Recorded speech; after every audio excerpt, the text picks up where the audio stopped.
اور آپ کو قرآن و سنت میں برکت سے نوازے، مجھے اور آپ کو ان میں موجود نشانیوں اور حکمت سے فائدہ پہنچائے۔ میں اپنی یہ بات کہتا ہوں اور اپنے لیے اور آپ کے لیے ہر گناہ اور خطا سے اللہ کی مغفرت طلب کرتا ہوں، آپ بھی اس سے مغفرت طلب کیجیے، بلا شبہ وہ بہت بخشنے والا ہے۔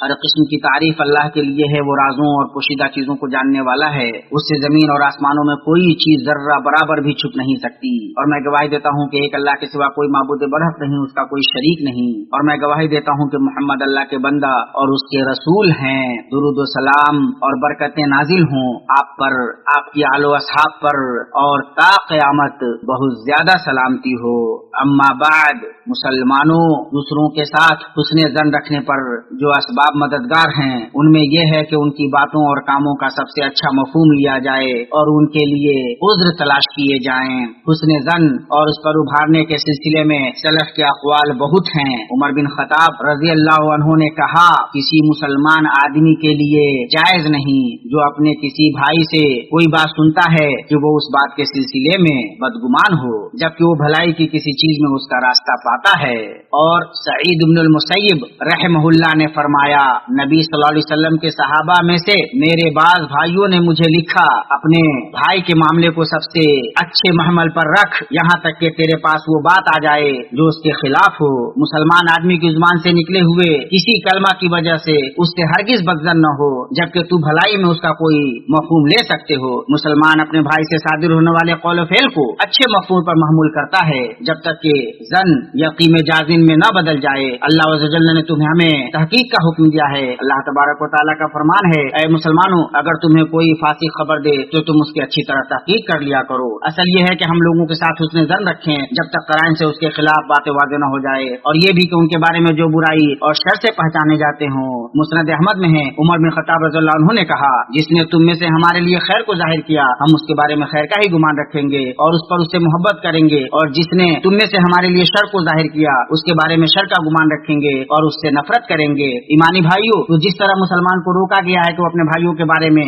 برا گمان رکھے، اسی طرح اسے یہ حکم دیا گیا ہے کہ تہمتوں کی جگہ سے بچے، تاکہ لوگوں کے دلوں کو اس کے تئیں بدگمانی رکھنے اور ان کی زبانوں کو اس کی غیبت کرنے سے بچائے۔ صحیحین میں صفیہ بنت حوئی رضی اللہ عنہا سے روایت ہے، انہوں نے کہا، اللہ کے نبی صلی اللہ علیہ وسلم اعتکاف میں تھے، میں ایک رات آپ صلی اللہ علیہ وسلم سے ملنے آئی، میں نے آپ سے باتیں کی اور پھر میں لوٹنے کے لیے کھڑی ہوئی، آپ مجھے چھوڑنے کے لیے کھڑے ہوئے۔ اسی درمیان انصار کے دو آدمی گزرے، انہوں نے جب نبی صلی اللہ علیہ وسلم کو دیکھا تو تیزی کی۔ آپ صلی اللہ علیہ وسلم نے فرمایا، ٹھہرو، یہ صفیہ بنت حوئی ہیں۔ ان دونوں نے کہا، سبحان اللہ، اے اللہ کے رسول۔ آپ صلی اللہ علیہ وسلم نے فرمایا، شیطان انسان کے اندر اس کے خون کی مانند دوڑتا ہے، اور مجھے یہ خدشہ لگا کہ کہیں وہ تمہارے دلوں میں کوئی برائی نہ ڈال دے، اسی لیے مسلمان کو حکم دیا گیا ہے کہ جب وہ رمضان میں سفر کرے تو وہ لوگوں کے سامنے اپنے افطار کا مظاہرہ نہ کرے، اور جب وہ اپنی فرض نماز ادا کر لے اور ایک ایسی جماعت کے پاس آئے جو نماز ادا کر رہی ہو تو ان کے ساتھ دوسری مرتبہ نماز ادا کرے، اور یہ اس کے لیے نفل ہوگی۔ مسند امام محمد بن حنبل میں جابر بن یزید بن اسود عمری اپنے والد سے روایت کرتے ہیں، انہوں نے کہا، میں نبی صلی اللہ علیہ وسلم کے ساتھ آپ کے حج میں تھا، فرمایا، میں نے مسجد خیف میں آپ کے ساتھ فجر کی نماز ادا کی، جب آپ نے نماز پڑھ لی تو دیکھا مسجد کے اخیر میں دو لوگ ہیں جنہوں نے آپ صلی اللہ علیہ وسلم کے ساتھ نماز نہیں پڑھی۔ آپ صلی اللہ علیہ وسلم نے فرمایا، انہیں میرے پاس لاؤ۔ وہ دونوں لائے گئے اور وہ کانپ رہے تھے۔ آپ صلی اللہ تعالیٰ علیہ وسلم نے پوچھا، تم نے ہمارے ساتھ نماز کیوں نہیں پڑھی؟ انہوں نے کہا، اے اللہ کے نبی صلی اللہ علیہ وسلم، ہم نے اپنے ڈیرے میں نماز پڑھ لی تھی۔ آپ صلی اللہ علیہ وسلم نے فرمایا، ایسا مت کرنا، جب اپنے ڈیرے میں نماز پڑھ لو اور پھر جماعت والی مسجد میں آؤ تو ان کے ساتھ بھی نماز پڑھو، یہ تمہارے لیے نفل ہوگی۔ اے اللہ، ہمیں سب سے اچھے اخلاق پر چلا، سب سے اچھے اخلاق پر تو ہی چلا سکتا ہے، اور ہم سے برے اخلاق کو پھیر دے، برے اخلاق کو ہم سے تو ہی پھیر سکتا ہے۔ اے اللہ، درود نازل فرما محمد آپ کی بیویوں اور ذریت پر جیسا کہ تو نے آل ابراہیم پر درود بھیجا، اور برکتیں نازل فرما محمد اور آپ کی بیویوں اور ذریت پر جیسا کہ تو نے آل ابراہیم پر برکتیں نازل فرمائی۔ بلا شبہ تو قابل حمد و صاحب شوکت ہے۔ اے اللہ، تو راضی ہو جا ہدایت یافتہ ائمہ اور خلفائے راشدین ابو بکر، عمر، عثمان، علی اور بقیہ سارے صحابہ سے، اور تا قیامت ان سے جو درست طریقے سے ان کی پیروی کریں، اور اپنے عفو کرم اور جود و سخا سے راضی ہو جا۔ اے ارحم الراحمین، اے اللہ اسلام اور مسلمانوں کو غلبہ عطا کر، اے اللہ اسلام اور مسلمانوں کو غلبہ عطا کر، اے اللہ اسلام اور مسلمانوں کو غلبہ عطا کر، اے اللہ دین کی حفاظت فرما، اس ملک کو اور مسلمانوں کے بقیہ تمام ملکوں کو پرامن و پرسکون بنا دے اے اللہ، فارغ بنا دے اے اللہ، ہر جگہ مسلمانوں کے احوال درست فرما اے اللہ۔ ہم تیرے فضل و کرم اور تیرے جود و سخا کے واسطے سے سوال کرتے ہیں کہ تمہیں ہر برائی اور ناپسندیدہ چیز سے بچا اے اللہ، ہر جگہ مسلمانوں کے احوال درست فرما اے اللہ۔ جو ہمارے ساتھ برائی کا ارادہ کرے، ہمارے ملک کے ساتھ برائی کا ارادہ کرے تو اس کو اپنی ذات میں الجھا دے اے حی اے قیوم اے اللہ۔ ہمارے خادم ہرمن شریفین کو تو اپنی مرضی اور اپنے منشا کے مطابق چلنے کی توفیق دے اے اللہ، انہیں اور ولی عہد کو اور ان کے عوان و انصار کو اس کی توفیق دے